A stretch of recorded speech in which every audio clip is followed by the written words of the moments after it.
What's going on, everyone, and welcome back to my channel. Today we're going to be taking a look at a game I have been excited to review for a very long time, Bayonetta. I hope everyone is doing well out there with the recent events going on. I'm actually stuck in the house from work for 2 weeks, so I figure why not, while I have the time, to give you guys some extra content. So without further ado, let's jump right into the review.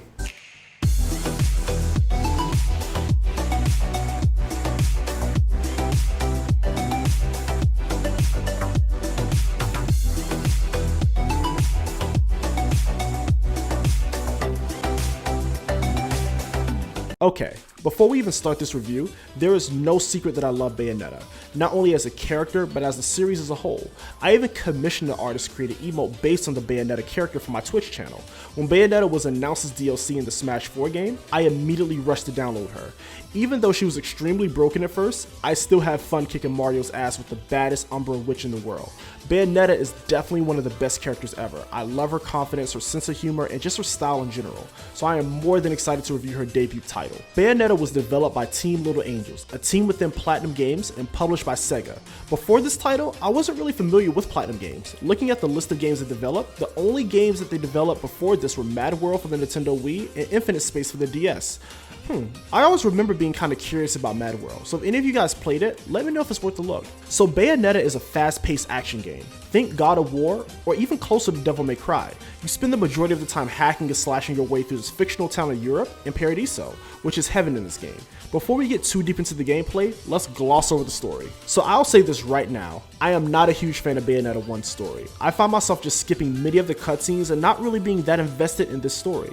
It's definitely the weakest aspect of the game for me, and I think most players would be better off just playing through the levels and bypassing the cutscenes. So Bayonetta is one of the only survivors of this race called Umbra Witches. The only thing is, Bayonetta is not fully Umbra, because her father is a Lumen Sage, which represents light, angels so say, and the Umbras represent darkness. Bayonetta really has no memory of her past, so as you continue through the game, Bayonetta starts to piece small details together, but it doesn't really do a good job of explaining much.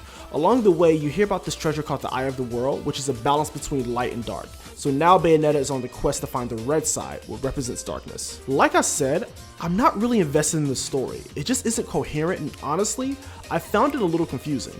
There is supplementary material in the forms of an anime film called Bloody Fate. I remember vaguely watching this when it came out, but I still didn't get much from it. Maybe it's time for a rewatch. Anyway, moving to the gameplay. This game is damn near flawless. The game offers really over-the-top action, top-notch controls, and fast-paced sequences. The game is very stylish, and there's never really a dull moment in terms of gameplay. Bayonetta has multiple means of attacking. The main is just her super fast punches and kicks. She also has guns to use as well, so if you prefer more of a longer range, that style's for you. Personally speaking, I am very aggressive in games like this, so Bayonetta's hand-to-hand combat works perfectly for me. Bayonetta also has different weapon combinations you unlock as you progress, so if hand-to-hand isn't your thing, you can use an alternative means of attacking.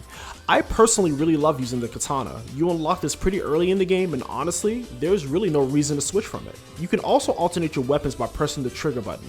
So in terms of defense, of course you can evade, but Bayonetta has this amazing ability called Witch Time. Witch Time will be your best friend in this game. Witch Time allows Bayonetta to slow down time temporarily, and this will allow you to absolutely destroy your enemies. In order to trigger this effect, you have to dodge at the very last second of the enemy attacking you. Now I will say, some enemies and bosses are immune to Witch Time, so don't think you can over-rely on this technique. You can also use different items and techniques that you can find in the shop. The shop is ran by this dude named Rodin. I love this guy. He is very mysterious, but damn cool. The shop has different items that can help you throughout your adventure. You can buy these items with the game's currency called Halos. Everything from healing items, new moves, and other things. I personally love the red shot, which is pretty much used to revive you if you die. Super helpful for those last few levels and bosses. When you're not fighting for your life, there are also motorcycle levels and quick time events. I love these motorcycle sections. They don't necessarily have the best control, but man was it fun blasting through the highway as Bayonetta while everything around you is falling apart. The quick time sections, not really a fan of those. They were the cause of some really cheap deaths in my playthrough. One of the things I love about this game is the boss design. I love the boss design. The over-the-top to borderline weird design offered for some amazing visuals. The standout design for me was the final boss. I love the sheer size of the boss and the way the boss just looked. I like when you chipped away at the boss's armor. The boss had like this galaxy-like skin. It was beautiful. I will also say, I really love the boss fights with Jeanne.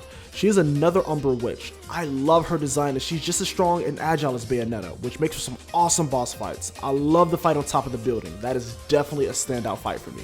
Overall, Bayonetta is an amazing time. Despite the story not really being that great, I love the gameplay and the characters. I played this on the Nintendo Switch and I would recommend you guys do the same, especially if you want to play the sequel, Bayonetta 2, which is exclusive to the Wii U and the Switch. The Switch version also gives you access to these really cool Nintendo themed costumes for Bayonetta.